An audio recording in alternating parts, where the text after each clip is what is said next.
پہلی بات یہ کہ صلاۃ کی لغوی معنی کیا ہے، اس میں کئی قول ہیں۔ ایک قول یہ کہ صلاۃ کے لغوی معنی دعا کے ہیں، کیونکہ نماز میں دعا بھی مانگی جاتی ہے، اہدنا الصراط المستقیم۔ دوسرا قول یہ کہ صلاۃ کے اصل معنی تعظیم کے ہیں، اور عبادت مخصوصہ کو اسی لیے صلاۃ کہا جاتا ہے کہ اس میں اللہ رب العالمین کی تعظیم ہے۔ تیسرا قول یہ ہے کہ لفظ صلاۃ مشترک ہے، دعا، تعظیم، رحمت اور برکت یہ سبھی معنی صلاۃ کے آتے ہیں۔ دوسری بحث یہ ہے کہ نماز کی مشروعیت کب ہوئی۔ اس بات پر تو سب علماء کا اتفاق ہے کہ اس کی مشروعیت ہجرت سے پہلے لیلۃ الاسراء یعنی معراج کی رات میں ہوئی نماز کی مشروعیت، لیکن مہینہ اور تاریخ میں اختلاف ہے، بعض نے کچھ کہا، بعض نے کچھ کہا۔ امام نووی رحمہ اللہ نے شرح مسلم میں 27 رجب کو راجح قول قرار دیا ہے، 27 رجب والے قول کو راجح قرار دیا ہے، اور یہی مشہور ہے عوام الناس میں بھی۔ یہ دوسری بحث ہو گئی۔ اب تیسری بحث یہ ہے کہ 5 نمازوں کا مجموعہ جو ہمارے سامنے ہے، جو 5 نمازیں ہم روزانہ پڑھتے ہیں، ان کی فرضیت اس امت کے خصائص میں سے، یاد رہے ان کی فرضیت یعنی 5 نمازوں کو اکٹھا کر کے فرض کرنا یہ اس امت کے خصائص میں سے ہے۔ عشاء کے علاوہ باقی 4 نمازیں پہلی امتوں میں متفرق طور پر پائی جاتی تھی، یعنی الگ الگ طور پر پائی جاتی تھی، اور نماز عشاء صرف اس امت کے ساتھ خاص ہے۔ پہلی امتوں میں 4 نمازیں پائی گئی ہیں اور الگ الگ کر کے پائی گئی ہیں، اور نماز عشاء نہیں پائی گئی۔ نماز عشاء صرف اس امت کے ساتھ خاص ہے، اور اس امت میں نماز عشاء خاص ہے اور 5 ایک جگہ کر دی گئی ہیں۔ چنانچہ حضرت مولانا خلیل احمد صاحب مودودی سہارنپوری نے بذل المجود شرح سنن ابی داؤد میں امام طحاوی کی روایت من حدیث عائشہ نقل کی ہے کہ حضرت آدم علیہ السلام کی توبہ جب صبح صادق کے وقت قبول ہوئی تو انہوں نے 2 رکعت نماز پڑھی تھی، اس پر صبح کی نماز مشروع ہو گئی تھی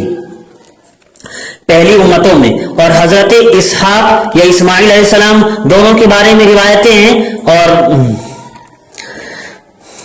بس اتنا یاد رہے کہ اسماعیل علیہ السلام کا فدیہ ظہر کے وقت آیا تھا۔ اسماعیل علیہ السلام کی قربانی کے بجائے جو فدیہ اور جو جانور جنت سے آیا تھا قربان کرنے کے لیے، وہ فدیہ ظہر کے وقت آیا تھا، جس پر انہوں نے 4 رکعت بطور شکرانے کے پڑھی تھی۔ اس وقت سے ظہر کی نماز مشروع ہو گئی تھی، اسی وقت سے ظہر کی نماز مشروع ہے۔ اور حضرت عزیر علیہ السلام کو لمبے زمانے تک سونے کے بعد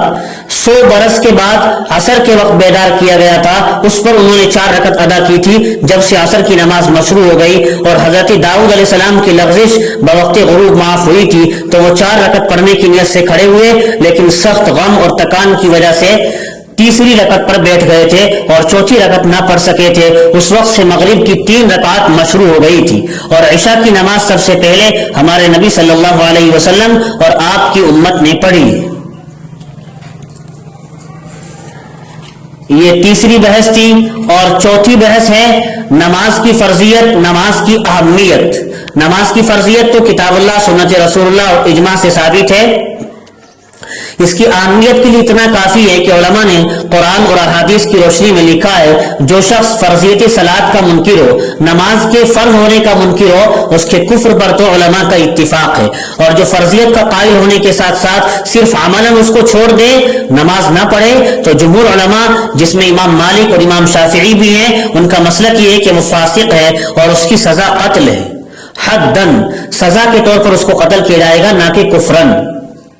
اور امام ابو حنیفہ رحمت اللہ علیہ کے نزدیک اس کی سزا یہ ہے کہ اگر اسلامی حکومت ہو تو حاکم وقت اس کو جیل خانے میں ڈال دے، قید میں ڈال دے، اور قید میں برابر رکھے جب تک کہ وہ اپنے عمل سے توبہ نہ کر لے، جب تک نماز پڑھنے نہ لگ جائے۔ اور ایک جماعت کی رائے یہ تارک صلاۃ کے بارے میں، نماز چھوڑنے والے کے بارے میں، کہ وہ کافر ہے۔ امام احمد رحمت اللہ علیہ کی بھی ایک روایت یہی ہے، اور یہی رائے ہے عبداللہ ابن مبارک، اسحاق بن راہوے کی، اور دوسری روایت امام احمد رحمت اللہ علیہ کی مثل جمہور کے ہی ہے، یعنی وہ فاسق ہے اور اس کی سزا قتل ہے۔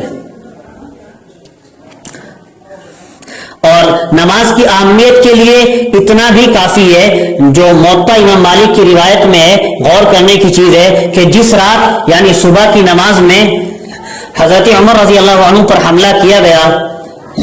اور ان پر غشی طاری ہو گئی تھی تو افاقہ ہونے پر نماز کے لیے عرض کیا گیا تو آپ نے کہنے والے کی تعریف فرمائی اور فرمایا نعم ولا حظ فی الاسلام لمن ترک الصلاۃ، ہاں ضرور اسی حال میں ہم نماز پڑھیں گے اس شخص کا اسلام میں کوئی حصہ نہیں جو نماز نہ پڑھے۔ چنانچہ حضرت عمر رضی اللہ تعالی عنہ نے اسی حالت میں نماز پڑھی جبکہ خون بہ رہا تھا۔